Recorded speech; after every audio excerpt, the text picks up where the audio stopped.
Thank you, GBBC, and everyone for making it possible for us to be here. It's a pleasure to present to you. My name is Joe Bognanno. I work for Elliptic. I'm part of the Global Policy and Regulatory Affairs team. I cover the Americas.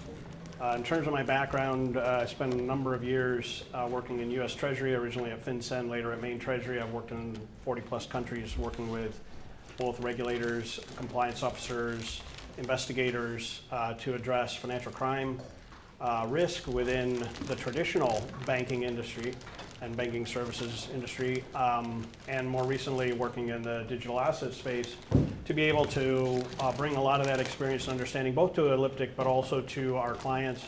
So what I'm going to talk to you a little bit about today, and I'm going to put it in the context of some initial fundamentals as it relates to the digital assets and blockchain ecosystem. But what I'm going to talk to you a little bit about today are some of the opportunities that financial institutions, traditional financial institutions, are looking at taking advantage of, irregardless of whether clarity passes today, tomorrow, next 6 months, or next 9 months, both in the digital asset native space as well as in the traditional finance space. Everyone's still moving forward, but they do certainly want to have regulation clarity about this. So they're pushing for that. But what I want to bring to you is some of the insights that we at Elliptic are getting when we're meeting with customers or potential customers even on a daily basis in terms of what they're looking at in terms of the opportunities, but also the risks that they face as they move into this space. So I'm going to kind of jump through some of the slides here because there's more than I want to be able to present in the next 15 minutes. I promise the timekeeper I'll try to keep time so I don't get side-eye. So what I want you to think about in terms of just starting as a baseline, when you think about digital assets, think of it more like cash, like fiat, something in your hand. Don't think about it necessarily as what's in your bank account, because when you think about it in terms of cash, what that means is you can kind of do a comparison and understand sort of what's similar about digital assets and what's different. In terms of what's similar is sort of that censorship-resistant quality of cash, but also with digital assets. Cash, I can hand it to any one of you. There's no censorship, nobody overseeing that, keeping me from doing that. It's the same thing within this space. There are no intermediaries required for me to be able to do that. There's no built-in record of our identities. We could be anonymous to one another. I don't have to know your name to hand you a $10 bill. And it's very difficult to trace cash.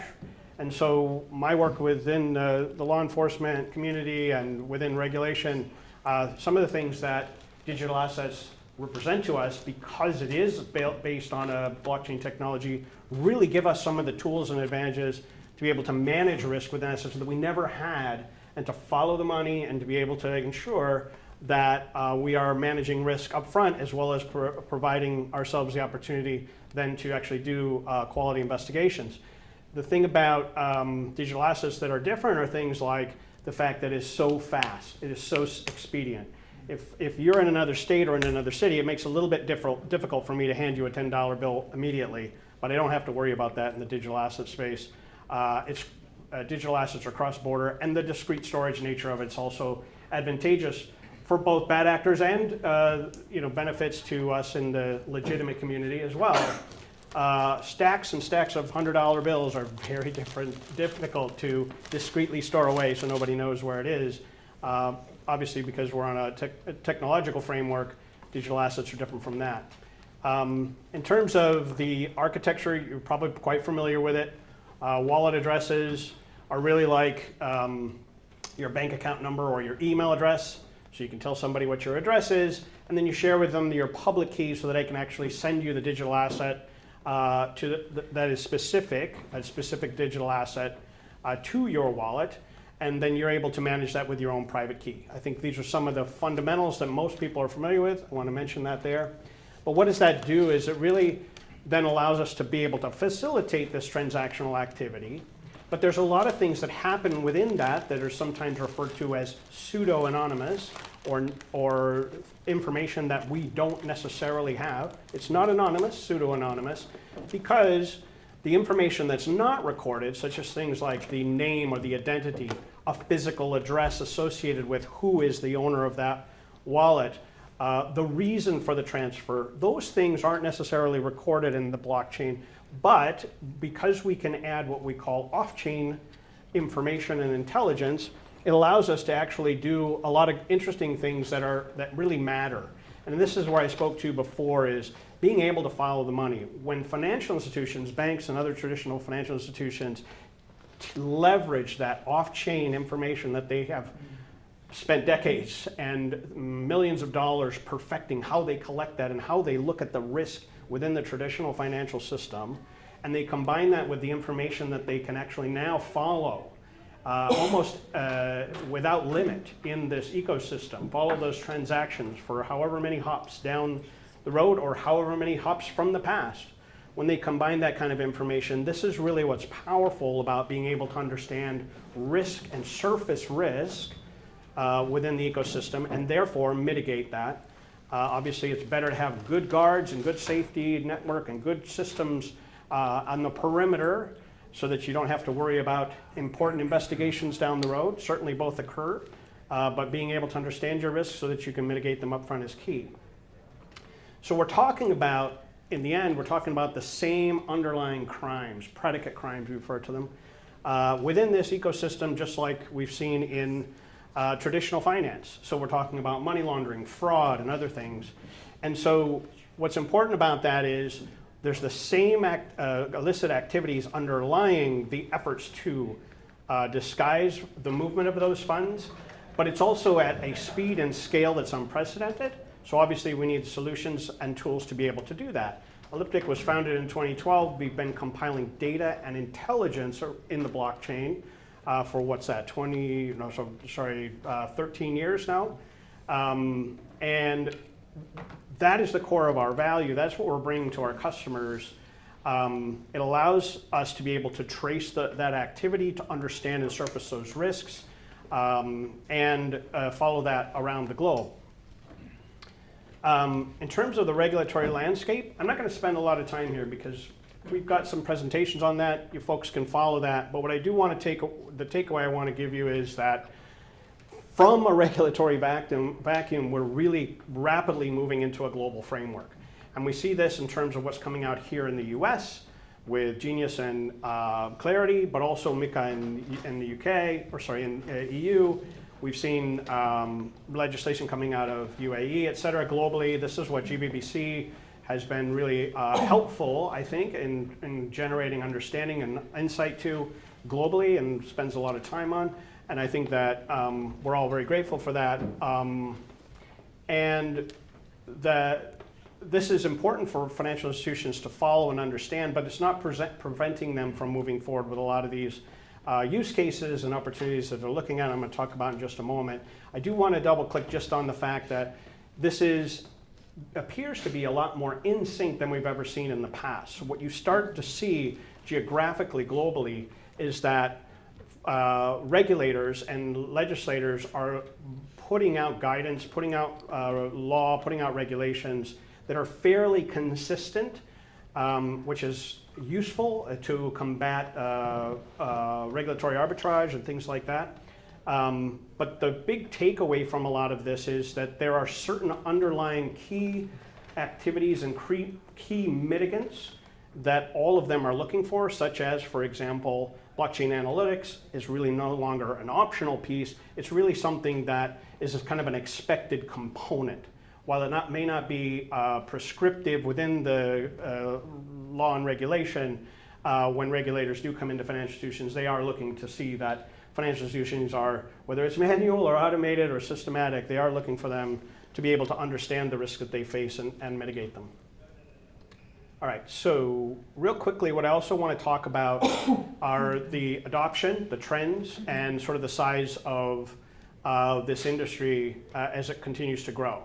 And so I'm not going to go through the numbers specifically, but I am going to show you a few numbers that are evidence of the adoption in terms of its significance, also in terms of the complexity and the lack of insight and in-house expertise in a lot of these institutions as being barriers, and then certainly the size of this globally. So the top row is really three statistics there are really around the adoption within the financial services industry, particularly within traditional finance. The 69 and 56 percentages there on the lower left are around really the complexity of the challenge and the lack of insight that is being reflected when we talk to a lot of these institutions. And then finally, the size of this industry being over 25 billion and growing within this ecosystem. So what are, as I mentioned before, what are leading financial institutions doing when we talk to them, and what are they looking at? And so some of the use cases that I think will be useful for all of you to think about, and I even named some financial institutions in here, and which is perfectly fine because it's all public information. They're looking at working with VASPs, or the facilitators of exchange within the ecosystem. They're looking at working with their high net worth clients and helping them to address their portfolios as they look to expand those portfolios and investment opportunities. They're looking at facilitating, because of the expediency and the cost reductions around payments and settlements. They're looking at using right now, which may change very quickly, who knows, as the technology continues to evolve, but stablecoins and tokenized deposits being really hot topic over the last, I would even say maybe month and a half. I've just heard from so many banks and financial institutions how they're looking at this space and trying to leverage those technologies in really interesting ways,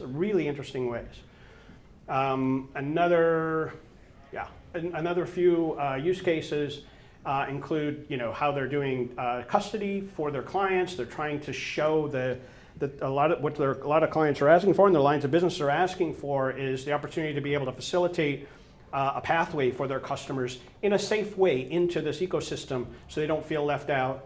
They're looking at access to the market. They're looking at tokenization of real-world assets, where it's actually taking physical assets and then creating a virtual representation of that for investment purposes and things that are really exciting.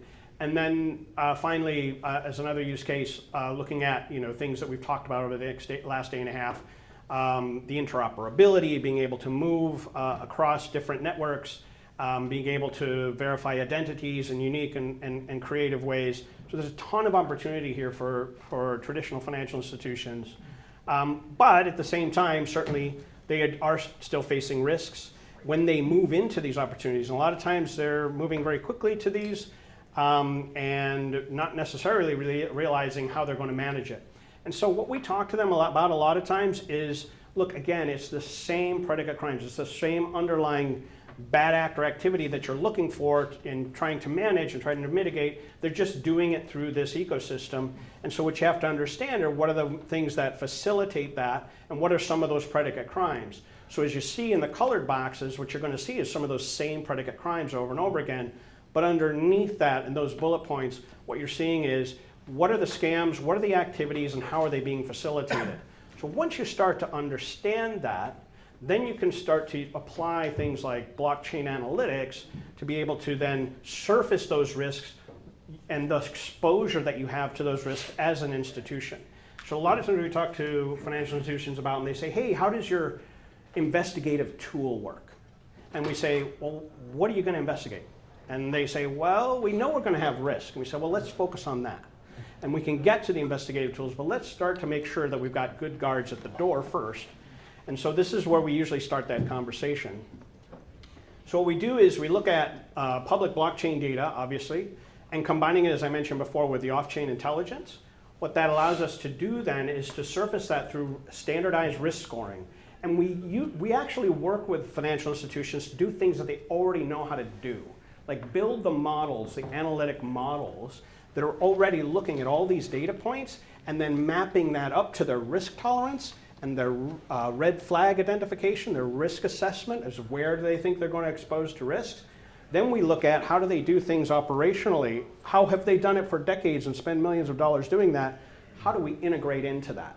And that creates a really powerful opportunity for them to manage that risk and then extend these offerings to their customers in really in a really safe way. So sort of just to recap here on the opportunities in digital assets, we're looking at banking services, leveraging stablecoins, the wealth management that these opportunities at a reduced risk for many investors who are looking to get exposure to this, but want to avoid some of the volatility and want to avoid some of the risk associated with bad actors.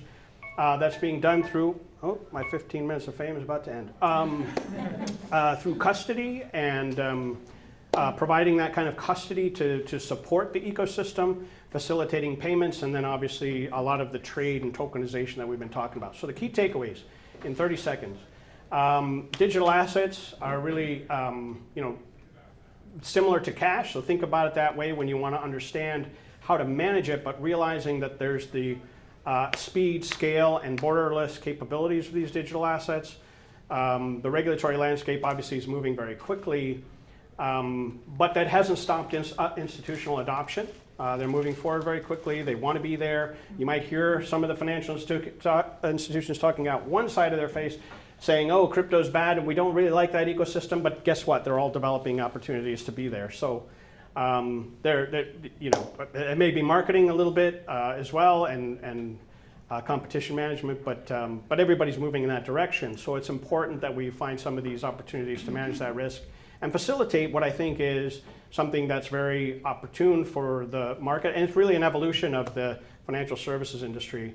And so then, these same risk that we're following, obviously, which is the fourth point, it's very sophisticated as well. It's kind of the traditional sort of arms race, if you will. Everyone leveraging technology in different ways to be able to do it.